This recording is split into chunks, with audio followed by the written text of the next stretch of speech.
pensar o sentir, ¿sí? Y no está relacionado al objeto en sí mismo. Y la objetividad va a ser la intención que tengo de ver o expresar la realidad tal y como esta es. Aquí tenemos dos ejemplos de elementos que pueden aplicar tanto a la subjetividad como a la objetividad. Pero insisto que para aplicar la objetividad nos tenemos que desprender de nuestro propio modo de pensar y nuestro propio modo de sentir. Por ejemplo, el número que aparece en el piso. ¿Cuál es el número? Depende de quién lo vea. ¿Ok? Si tuvieras que Es decir que es 6. un número, Eso. 6. 6. Bueno, es el 9. 6. ¿Por qué es Depende el del 6? ángulo. Yo creo que es el 9, porque el Dice, 6 no tiene porque si me hago así es 6, dice, pero si me hago así es 9, ¿no? No, es que el 6 suele tener la capuchita más cerrada y el 9 más abierta, o al ¿Ok? revés.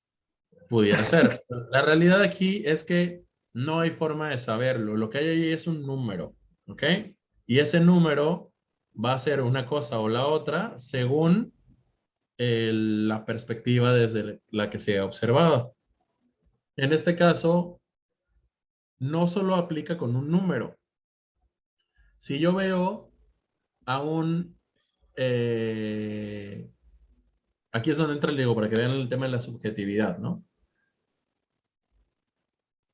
Eh, quiero usar un ejemplo que no sea tan dramático. Las Ya. películas, No voy a usar este ejemplo, y va ligado con lo que acabamos justo de acabar de ver. Veo a un señor ya grande y se está inyectando y cuando le pregunto al señor, ¿qué se inyecta? Me dice, me estoy inyectando anabólicos, ¿no? Yo, así, desde mi subjetividad, puedo agarrar y automáticamente decir, este señor ya está grande, ¿qué hace metiéndose esas cosas en el cuerpo? ¿No? Le va a hacer daño. Quizás estoy hablando desde mi subjetividad, estoy tomando desde mi opinión, desde mi punto de vista. Si yo agarro y me paro un segundo antes de ser criticón y le digo, señor, ¿y me podría explicar usted por qué lo hace? Y me dice, es que tengo una atrofia muscular y si no me inyecto esto, no podría yo caminar ni moverme. En ese momento digo, ok, o sea, el señor lo está utilizando por esa razón. Pero nuevamente caeríamos en un tema en cuanto a la cuestión de ética, que es yo probablemente pueda pensar que eso, que utilice esos químicos, está mal en cualquier circunstancia, ¿sí? Es decir, podría pensar que él no lo debería hacer nunca, independientemente de las razones por las que esto pudiera ocurrir, que es algo que simplemente podríamos trasladar a la temática que ya hemos hablado antes, quizás, de, por ejemplo, el aborto, ¿no? Donde puede haber mi versión subjetiva, está la visión de la otra persona que quisiera participar en él, también subjetiva, pero adicionalmente están las contextualizaciones que ambos tenemos en cuanto a dimensiones éticas, donde alguien puede decir, no, eso siempre va a estar mal, y alguien que diga, oh, eso está mal, pero hay ciertas circunstancias donde estaría tolerable. Hugo, ¿levantabas la mano? Sí, era con respecto al tema. Yo creo que ese ejemplo que puso también dependería mucho del contexto, ¿no? Ya que si en el contexto no sabía acerca de si esto es realmente malo o es algo bueno, porque fácilmente pues, puede llevar a una interpretación, tal vez no precisamente sea mala, sino que puede ser una interpretación, pero cuando ya entiendes o se te da información más allá de lo que tú alcanzas a ver, entonces comprendes de mejor manera el porqué de las cosas, ¿no? O sea, ya deja de ser subjetivo y se vuelve un tanto más objetivo y ya no tan, por así decirlo, una crítica hacia la persona. Muy bien. Aquí, ojo, hay que tener un aspecto muy importante en cuenta. Alcanzar la objetividad es sumamente difícil porque a final de cuentas todos tenemos una postura respecto de ciertas cosas, ¿sí? O sea, aunque no lo queramos reconocer, en prácticamente cualquier cosa que yo les pregunte, ustedes tienen una opinión personal bien definida y arraigada. Y cualquier persona que tenga una opinión diametralmente opuesta a la que nosotros tenemos, nosotros naturalmente la vamos a ver mal, ¿sí? Es decir, vamos a suponer que Por ejemplo, casarse con alguien de 16 años, ¿sí? Aquí probablemente la mayoría de la gente lo va a tener como, oye, y a ver, Directo al bote. dime la edad de la otra persona tiene 40, va a decir, oye, la persona está mal, ¿cómo va a andar con una chica de 40 años? ¿Sí? Incluso, muy probablemente, mientras más religiosa la persona, peor lo va a ver, ¿no? Y muy probablemente, si analizáramos un contexto histórico, casi estoy seguro que podría demostrar que la Virgen María probablemente andaba en los 16 años cuando se embarazó de Jesús, ¿no? Porque en ese contexto histórico así era la situación. Las mujeres no se esperaban hasta los 30 para tener hijos. Entonces, casi le podrías decir, oye, entonces que Dios se pasó ahí embarazando a la Virgen María siendo tan joven, la persona obviamente se escandalizaría probablemente con este tipo de argumentaciones. No lo estoy mencionando en un afán de generar escándalo, no. Lo hago en el mero afán de demostrar que con una perspectiva cultural específica, no podemos contextualizar todo. O sea, habrá lugares donde casarse a los 16 años esté perfectamente institucionalizado. O sea, vaya, incluso que a lo mejor hasta se haya casado tarde a los 16 años en algunos lugares, ¿no? Pero necesitamos entender la parte de por qué en ese lugar se toma esa determinación. No podemos agarrar desde nuestro único punto de vista y querer en nuestro único punto de vista construir una realidad, ¿de acuerdo? Es un poco como lo que le pasa aquí a nuestro amigo el rinoceronte, que de alguna forma si nosotros le preguntamos, pues él está pintando y ahí donde él está apuntando, pues un piquito que brinca, ¿no? Pero ese pico, pues él no se lo puede quitar, eso lo va a acompañar a donde sea que él vaya, porque viene con su postura personal, sí viene con él, así de sencillo, ¿no? Es como, eh, voy a dar un ejemplo muy marcado, lo que se conoce como fraticidio. El fraticidio es los padres que maten a sus hijos, ¿no? En este caso, en el ámbito humano, está pues, sumamente mal visto. Eso es de las cosas que prácticamente no va a haber ninguna persona que me diga, está eso bien. Pero si lo analizamos en la naturaleza, los leones, por ejemplo, lo hacen. Y lo más increíble, las leonas lo permiten sin ningún recelo y ni sin ninguna situación, porque al hacerlo están como validando que ese león que lo está haciendo se está convirtiendo en el nuevo macho alfa de la manada, ¿no? Y uno como con la perspectiva humana lo ve y dice, no, escándalo, es que cómo es eso posible, ¿no?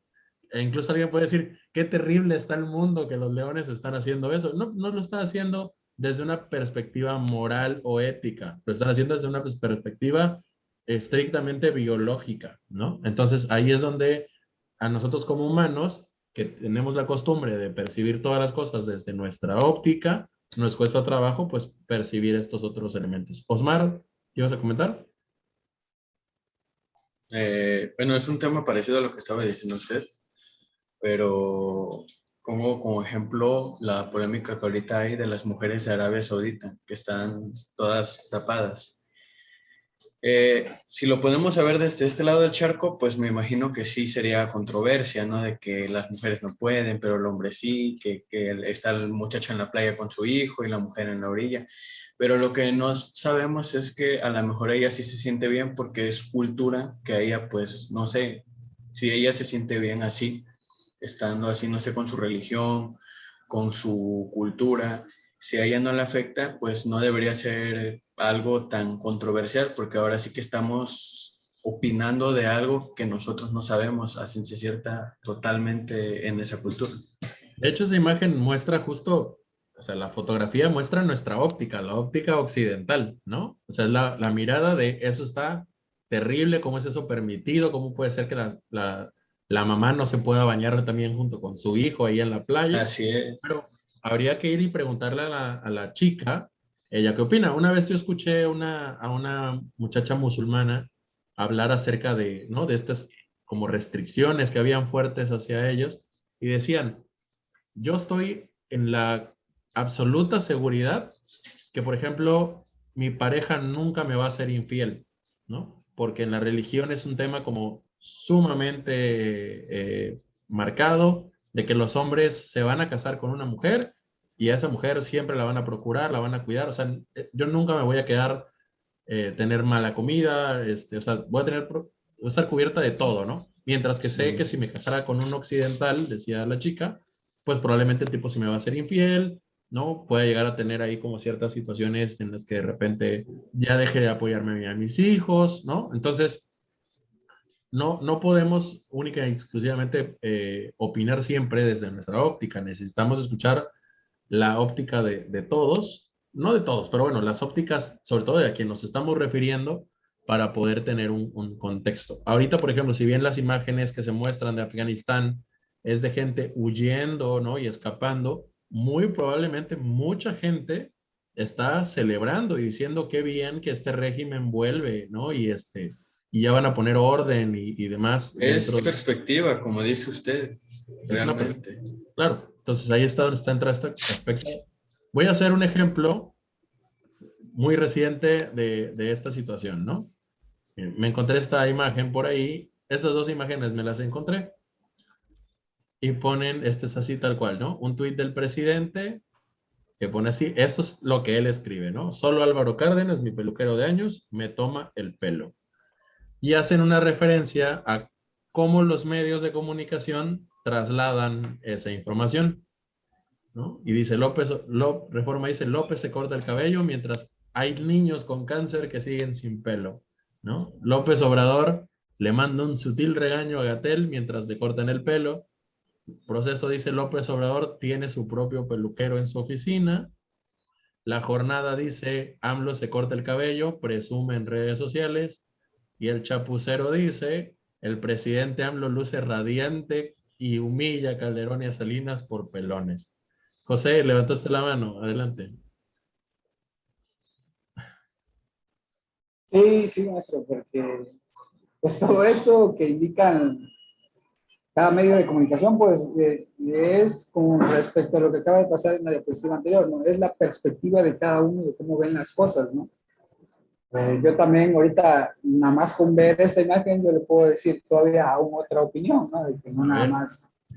Claro, no, para no entrar en polémica, no me la digas, pero bueno, en este caso, porque fíjate, ahí es donde viene todo este tema de subjetividad. Si en el momento que José dé una opinión, perdón, automáticamente también nosotros nos vamos a generar una opinión de la opinión de José, ¿sí? O sea, en este caso, él va a plantear su posicionamiento y automáticamente nosotros vamos a tener un posicionamiento con respecto a él. De hecho, esta imagen solo la mostré y no vamos a discutir esta imagen porque no nos vamos a meter en pleitos políticos porque no acabaríamos aquí nunca.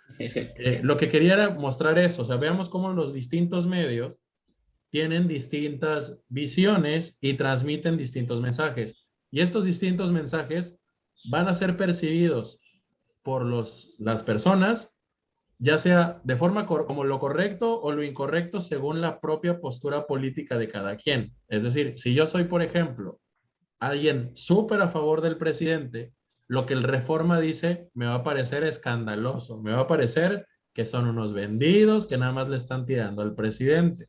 Si yo soy alguien que estoy súper excesivamente a favor del presidente, voy a estar completamente de acuerdo con lo que escribe aquí el Chapucero, ¿no? Y voy a decir que esa es un apóstol de la democracia que sabe, ¿no? De la libertad de expresión, porque sabe expresarse justamente, ¿no? La realidad es que los puntos de en medio, que sería lo que pone el Proceso y la Jornada, pues estarían más cerca de narrar la realidad, es decir, de lo que llamábamos ser objetivo. ¿Qué es ser objetivo? Describir las cosas tal y como están pasando. Proceso no miente.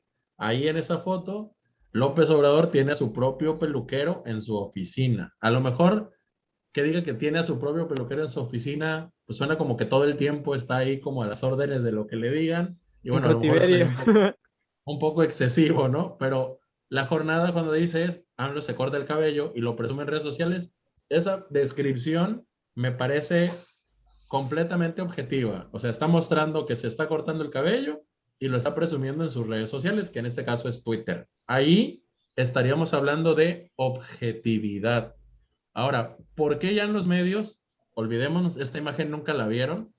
Olvidémonos de esta imagen y pensemos, ¿por qué creen ustedes que los medios tienen tanta tendencia a mandar un mensaje como a una cierta parte de la población en lo particular? Porque vende. Porque vende, dice ahí. Ok, José, ¿decías? Sí, precisamente es eso, maestro. O sea, los medios están para eso, para vender información, ¿no? Y si es información que pues va a generar controversia, es lo que más vende todavía, ¿no? Y precisamente por eso, muy pocos, como usted dice, dos, son los que se pegaban más a la objetividad, ¿no? De lo que se veía en la imagen. Claro. Ahora, el detalle aquí radica en que nosotros no estamos vendiendo. Yo entiendo que un periódico, un medio de televisión, un canal de internet, pues trate de venderme una idea, ¿sí? Porque yo le voy a dar clic, porque yo voy a comprar su material, etcétera. Perdón.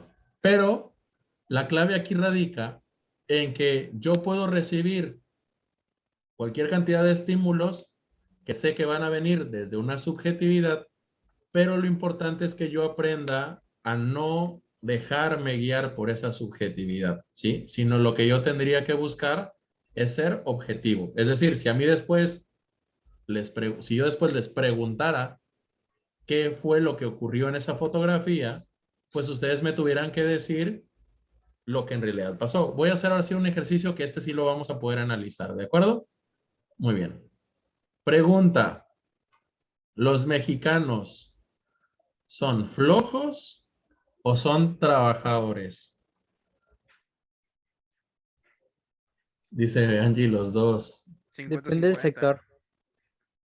Ok, pero si tuviéramos que poner así en una bolsa a los 125 millones de mexicanos, bueno, los productivos, porque son, ya no son niños, sino gente trabajadora, o gente que trabaja, no así trabajadora, gente que trabaja.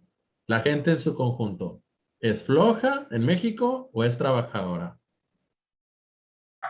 Trabajadora. Adjetivamente es trabajadora.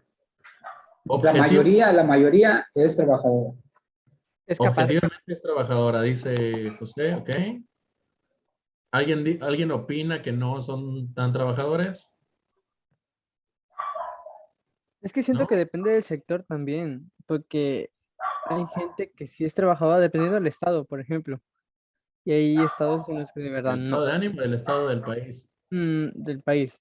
Ok. Depende también, porque hay muchos estados que sí son muy trabajadores, pero hay otros estados que se han hecho muy flojos por la facilidad de la tecnología y todo esto. Ok, voy a hacer una nueva pregunta. Ya la mayoría me dijeron que sí somos trabajadores. Ok. Del 0 al 10, siendo 0 muy o casi nada trabajador, o sea, sí trabajador, pero casi nada trabajador, y siendo 10, somos los super mega trabajadores, somos chambeadores, sí, sí, sí, sí. ¿Qué calificación le pondrían? A ver, Amir, Un 9, 8, más o ok, menos. Lisbeth, 8 o 9 igual. ok, Alan, Copiona. 8. ok, y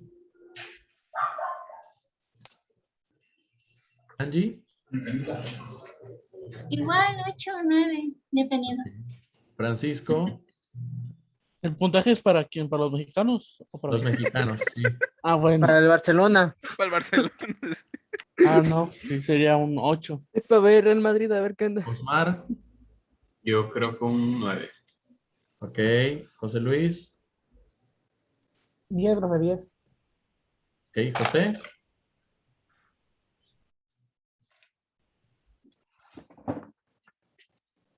no te escuché, José, perdón. Tu audio anda fallando ahorita, no se te escucha. ¿Y Hugo? ¿Cuál fue la pregunta, maestro? Porque no la escuché. Perdón. Que de un 0 siendo casi nada trabajador y un 10 siendo los más trabajadores, ¿qué calificación le pones a los mexicanos?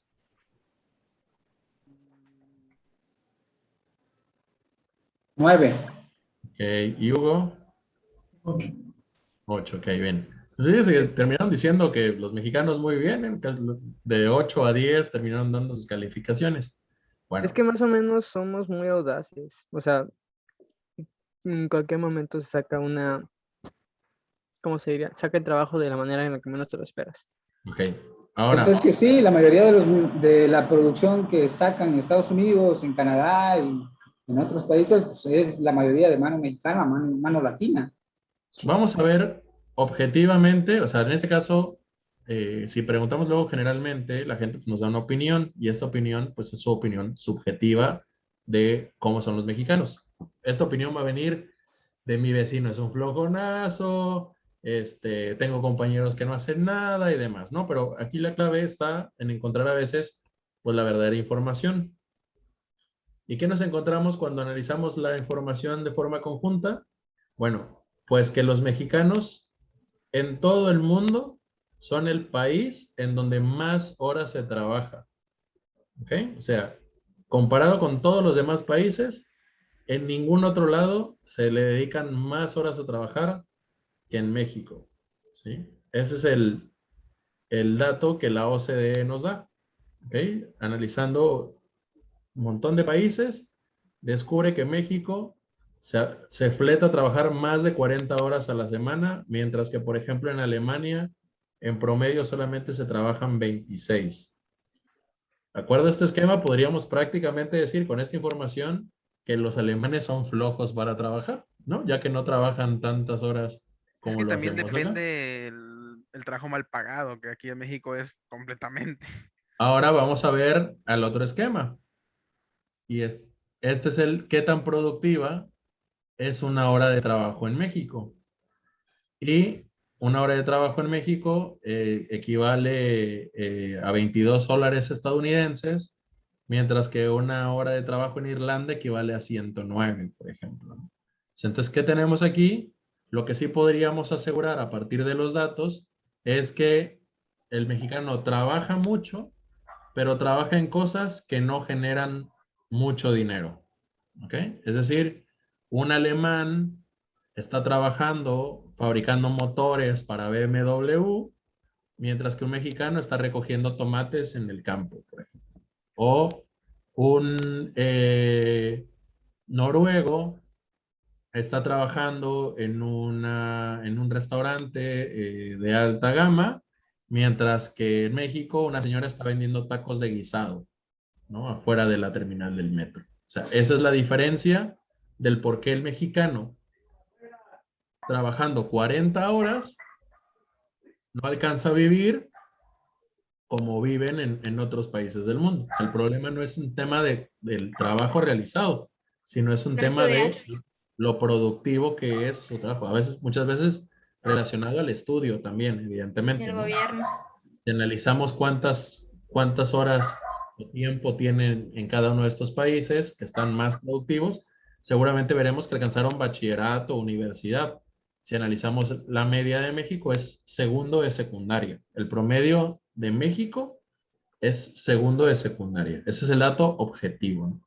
Ahora, sí tenemos muchas cuestiones muy sacrificadas. Por ejemplo, aquí tenemos un ejemplo de cuántos días de descanso, Ah, me ¿no? picó un mosquito. Como puentes, digamos, hay por país.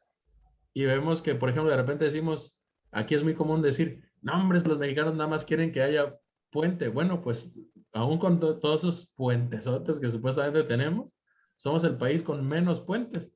¿Ok? Los demás países tienen muchísimos más. Y aquí tenemos, por ejemplo, los criterios en cuanto a vacaciones anuales por país. México apenas si tiene 6, solamente China tiene menos que nosotros. Fuera de eso, todos los demás países tienen hasta casos como en Francia o Finlandia que tienen un mes completo de vacaciones. Entonces, México es flojo, ¿no? México, por el contrario, es uno de los países más trabajadores, ¿sí? Incluso aquí están en días festivos, apenas tenemos 7, cuando la India tiene 18, Colombia tiene 18. Muy probablemente, incluso yo siempre he apostado por esa determinación. Si tuviéramos cuando menos 15 o 20 días de vacaciones y hubiesen unos 10 puentes, muy probablemente el mexicano fuese muchísimo más productivo, porque en este caso tendrías más oportunidades, por ejemplo, de viajar a otros estados a conocer y gastarías ahí, habría más derrama económica en otros lugares, tendrías más oportunidades de, pues si son puentes, ya saben que con los puentes casi siempre te compras ropita, ¿no? Viajas, vas al restaurante, o sea, en este caso, esos aspectos podrían detonar muy probablemente la economía, pero usamos usualmente el otro discurso de, ajá, pero ¿y qué va a pasar con el patrón? El patrón, vamos a tener al trabajador ahí, ¿no? Flojeando en su casa, ¿no? ¿Cómo va a ser que no va a estar produciendo? Entonces, vemos que aparentemente es una fórmula equivocada o lo estamos viendo desde una perspectiva errónea, porque otros países que ya no sabemos, que nosotros nombramos potencias, sí están teniendo sus 30 días de vacaciones y puentes muchísimo más extensos, ¿no? Bueno, me marca aquí el minuto de tiempo, cierro el enlace y regresamos para este último bloquecito antes de irnos al corte. Ahorita discutimos todo esto. Sale, ahorita los veo por acá.